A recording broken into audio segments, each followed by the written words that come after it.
والصلاة والسلام على رسول الله. أما بعد، السلام عليكم ورحمة الله تعالى وبركاته. Mo tún fi àsìkò yìí kí ọba Allah, ọba aláàánú, ọba alárànṣe, ọba tí máa ń gbàdúrà ẹ̀dá.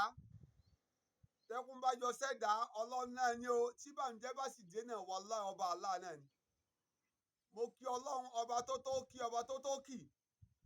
Mo sì ń tọrọ ìkẹ́ àti ìgẹ̀ fún sẹ́là Nábì wa Muhammad sallallahu alayhi wa sallam.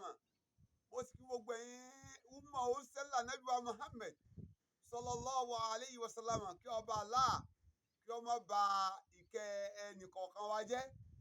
Mo ń fi àsìkò yìí tún rọ̀ wá. Mo sì tún fi tún bẹ̀bẹ̀ síwájú ẹnìkọ̀ọ̀kan wa pé ẹ dákun ẹ já ṣọ́ra o. Ẹ dákun ẹ já ṣọ́ra o. Ẹ dákun ẹ já ṣọ́ra. Níta fẹ́ sọ̀rọ̀ lé lórí náà, òun náà ni àwọn nǹkan méjì tí yóò máa mú ẹ̀dá wọ iná Ọlọ́run, tàbí ká wé ẹ̀dá ó máa wọ iná Ọlọ́run látara nǹkan méjì. Ẹ̀dá ó máa wọ iná Ọlọ́run látara nǹkan méjì. Pàápàá jùlọ ẹ̀yin tẹ́ ẹ jẹ́ ìyàwó ilé. Pàápàá jùlọ ẹ̀yin tẹ́ ẹ jẹ́ arábìnrin tẹ́ ẹ wà lọ́dẹ ọkọ yín. Pàápàá jùlọ ẹ̀yin tẹ́ ẹ gbéra yín single mother. Ẹ dákun ẹ já bẹ̀rù Ọlọ́run. Ọlọ́run ti bá a sọ oríṣiríṣi ọ̀rọ̀ nínú Al-Qur'an. Ànábì wa Muhammad sallallahu alayhi wa sallam, òun náà sọ̀rọ̀. Irú tá à ń sọ ni wípé àní nǹkan méjì yóò máa mú ẹ̀dá wọ iná Ọlọ́run níjọ́ gbẹ̀ǹdà al-qiyamah. Ẹ̀yin ọmọ ìyá mi, ẹ dákun sẹ́mi náà ń bẹ́nu wa. Sẹ́yìn náà ń bẹ́nu wa. Ọ̀pọ̀lọpọ̀ àwọn obìnrin ló wà ń bẹ o. Àwọn ìyàwó ilé, Allahu Akbar, ayé ìdè tí wàá bàjẹ́ gan sí. Ayé ti bàjẹ́ o. Ayé ti bàjẹ́ ráúráú. Ọlọ́run bá a tún ayé ṣe náà ni. Ẹ̀yin obìnrin tẹ́ ẹ̀ ń gbọ́ mi, tẹ́ ẹ bá láwọn tí ń ṣe bẹ́ẹ̀ lẹ́gbẹ̀ẹ́ yín, ẹ dákun, Allahu Akbar, ẹ dákun ẹ já bá wọn sọ̀rọ̀. Ẹ já bá wọn sọ̀rọ̀. Ànábì ló sọ̀rọ̀ yìí sallallahu alayhi wa sallam pé nǹkan méjì tí ó mú ẹ̀dá wọ náà Ọlọ́run jọ́ ń gbéǹde àlìkìyámà. Ànábì sọ̀rọ̀ ilẹ̀kùn, wọ́n ti ń bá àdìsí yẹn bọ̀. Wọ́n ti ń bá a bọ̀, tí wọ́n ti ń bá a bọ̀. Ẹnìkan ló béèrè lọ́wọ́ Ànábì wa Muhammad sallallahu alayhi wa sallam. Wọ́n gbé ẹgbọ̀rọ̀ wá látọ̀dọ̀ bàbá wa Abi Hurairah tí a ń pè ní bàbá olóńgbò. Ó béèrè pé wasila an akthar ma yudkhilun nasa an-nara. Kí ni tí yóò jẹ́ kí àwọn ẹ̀dọ́ pọ̀ nínú nájọ̀ ń gbèǹde àlìkìyámà? Ìbéèrè tí wọ́n béèrè lọ́wọ́ ń sẹ́là Ànábì wa Muhammad nìyẹn sallallahu alayhi wa sallam. Ọ̀pọ̀ọ̀là Ànábì wa dá wọn lóhùn pé nǹkan méjì ni ó mú ẹ̀dá wọ iná Ọlọ́run jọ́ ń gbèǹde àlìkìyámà.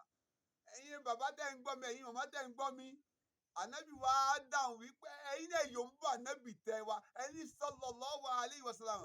Ànábì wa dáhùn wa qala. Ànábì wa sọ wípé alifamu. Alákọ̀ọ́kọ́ nìyẹn o, ẹlẹ́ẹ̀kejì wà alifarj. Ìkejì àti kejì náà nítumọ̀, ó nítumọ̀ lédè Yorùbá. Alifamu náà ni ẹnu ni ó gbé ẹ̀dá wọ, ni ó mú ẹ̀dá wọ náà Ọlọ́run jọ́ ń gbé àlìkìyámà. Sábà bá wọn lẹ̀ Yorùbá táwọn sọ wọn ni ẹnu já wáyà. Ẹnu já wáyà. Wáyà nìkan kọjá o, iná ló já sí o. Iná ló já sí o. Ẹ dákun ẹ já ṣọ́ra fọ́rọ̀ ẹnu wa.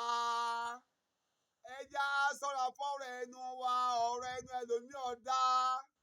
Ẹlòmíì ó sọ̀rọ̀ síyàn báyìí ní lágbájá, Allahu Akbar. Bí ẹlòmíì ò sì máa sunkún nítorí ọ̀rọ̀ ẹnìkan. Àbólórí èmi mọ́ kó sì báyìí.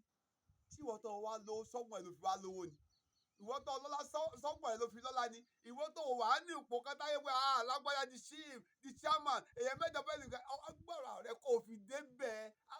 Ànábì wa Muhammad sallallahu alaihi wa sallam tí wọ́n bí léèrè. Ó ní tí yóò máa jẹ́ kẹ́dọ̀ pọ̀ nù lọ́jọ́ ń gbé dàrí kan. Ó ní alifamu. Ìwọ tó ń gbọ́ mi, ọ̀dọ̀wọ́ rẹ o, ọ̀dọ̀wọ́ rẹ o, ọ̀dọ̀wọ́ rẹ o, ọ̀dọ̀wọ́ rẹ púpọ̀ o, ọ̀dọ̀wọ́ rẹ o, ọ̀dọ̀wọ́ rẹ o, ọ̀dọ̀wọ́ rẹ o. Ẹ ṣọ́ra fọ́rọ̀ ẹnu yìí. Ọ̀rọ̀ ẹnu ẹlòmíì ọ̀dà.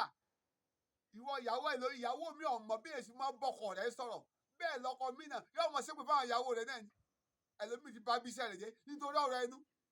Ẹlòmíì ti bà àdúgbò jẹ́ nítorí ọ̀rọ̀ ẹnu.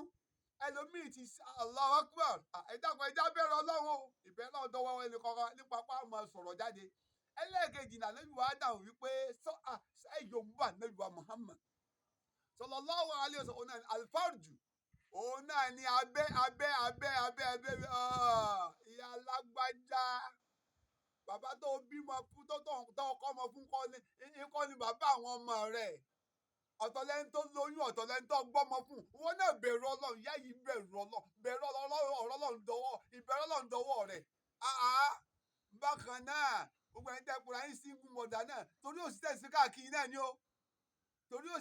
káàkiri náà ni ó ẹ̀ sì bẹ̀rù Ọlọ́run ẹ dákun ẹ bẹ̀rù Ọlọ́run ìbẹ̀rù Ọlọ́run dọwọ́ yín torí tọlọ́run ẹ dákun wọn bá ní ẹ ra ṣe wa torí tọlọ́run mọ̀ bọ́jọ́ ọ̀la rẹ jẹ́ ìra obìnrin yìí mọ̀ bọ́jọ́ ọ̀la rẹ jẹ́ èyí tó ń ṣe yọ̀ọ̀dà ẹ dákun torí tọlọ́run ọ̀fọlọ́run bàbẹ̀ yìí ni ó wàlfàjì àlẹ́bí pé ó ní àṣà abẹ́ nǹkan méjì ní ọmọ mẹ́ta wọná ọlọ́run jọ ń gbé ìjà ọ̀rọ̀ ẹnu àdìgínà àtàbẹ́ ìwọ́n tó sì jọkùnrin náà ìyàwó rẹ̀ ò ṣe kà mọ́ o ọ̀hán níyàwó Sókótó onímbà Ìdúgùrí oníkánò oníbàdàn onílọrin ẹ dákun ẹja bẹ̀rẹ̀ ọlọ́run iná ọlọ́run dákun pọ́nsẹ̀ làwọn ń bẹ̀ o ọ̀rọ̀ ẹnu ẹ ṣọ́ra fọ́rọ̀ ẹnu bákan náà ẹ ṣọ́ra fábẹ́ yín náà àlàáfíà tọ́lọ́run fún wa ẹ mẹ́jà àlùrọ̀ ọlọ́mọṣẹ́ ìgbàdí ẹnì kọ̀ọ̀kan bẹ́ẹ̀ ṣe à ń wo péjì yìí òun náà pè ní Imam Olúwakẹ́mi TV Imam Olúwakẹ́mi TV ẹ dákun ẹ jẹ́ ká máa subscribe lórí káàdẹ̀ máa tún share rẹ̀ lórí Facebook wa ni o Instagram ni o Twitter ni o àti TikTok wa náà pẹ̀lú ògo tọ́lọ́run ọlọ́run sọ̀gbọ́n alẹ́ sàn rí inshallah rahman gbogbo tí ó mú wa tá a fi wọnú ọlọ́run jọ̀ ń gbé di àlìkíyàmà ọlọ́run jẹ́ kó dé bẹ́ẹ̀ ní kọ̀ọ̀kan wa inshallah wala hawla wala quwwata illa billah ala aliyi alasi ẹ subscribe sórí péjì yìí